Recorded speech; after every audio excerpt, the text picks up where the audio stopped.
Indian ശാസ്ത്രജ്ഞനും സ്ഥിതിവിവരക്കണക്ക് ശാഖയുടെ പിതാവുമായ പ്രശാന്ത ചന്ദ്ര മഹലനോബിസിന്റെ ജന്മദിനമായ ജൂൺ 29.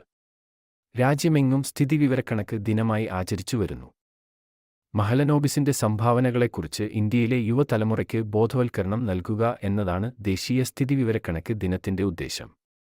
2007 ജൂൺ 5-നാണ് ഈ ദിനം സ്ഥിതിവിവരക്കണക്ക് ദിനമായി ആചരിക്കാൻ തീരുമാനിച്ചത്. സാമ്പത്തിക മേഖലയുമായി ബന്ധപ്പെട്ട വിവിധതരത്തിലുള്ള പരിപാടികൾ ഈ ദിനത്തിൽ സംഘടിപ്പിച്ചുവരുന്നു.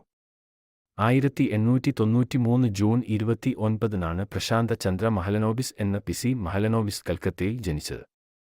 മഹലനോബിസ് അന്തരം എന്ന സ്ഥിതിവിവരക്കണക്ക് ഏകകത്തിന്റെ പേരിലാണ് അദ്ദേഹം അറിയപ്പെടുന്നത്.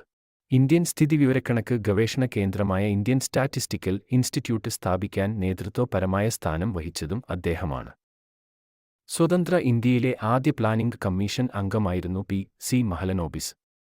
രാജ്യത്ത് ലാർജ് സ്കെയിൽ സാമ്പിൾ സർവേ ചെയ്യാനുള്ള ഡിസൈൻ തയ്യാറാക്കി. പഞ്ചവത്സര പദ്ധതികൾ എന്ന ആശയം പ്രായോഗികവൽക്കരിക്കുന്നതിലും രൂപീകരിക്കുന്നതിനും അദ്ദേഹം വ്യക്തമായ പങ്കുവഹിച്ചു. 1912 ഫിസിക്സിൽ ബിരുദം നേടിയ അദ്ദേഹം തുടർപഠനത്തിനായി കേംബ്രിഡ്ജിലെ കിങ്സ് കോളേജിൽ ചേർന്ന് പഠിക്കവേ പ്രശസ്ത സ്ഥിതിവിവരക്കണക്ക് ശാസ്ത്രജ്ഞനായ കാൾ പീഴ്സണുമായി പരിചയത്തിലായി. ഈ ബന്ധമാണ് ഒരു ഭൗതികശാസ്ത്രജ്ഞനായ അദ്ദേഹത്തെ സ്ഥിതിവിവരക്കണക്ക് ശാസ്ത്രത്തിലേക്ക് ആകൃഷ്ടനാക്കിയത്. F.R.S. പദ്മവിഭൂഷൺ എന്നീ അവാർഡുകൾ ലഭിച്ചിട്ടുണ്ട്. 1872 ജൂൺ 28-നാണ് അദ്ദേഹം മരണപ്പെട്ടത്.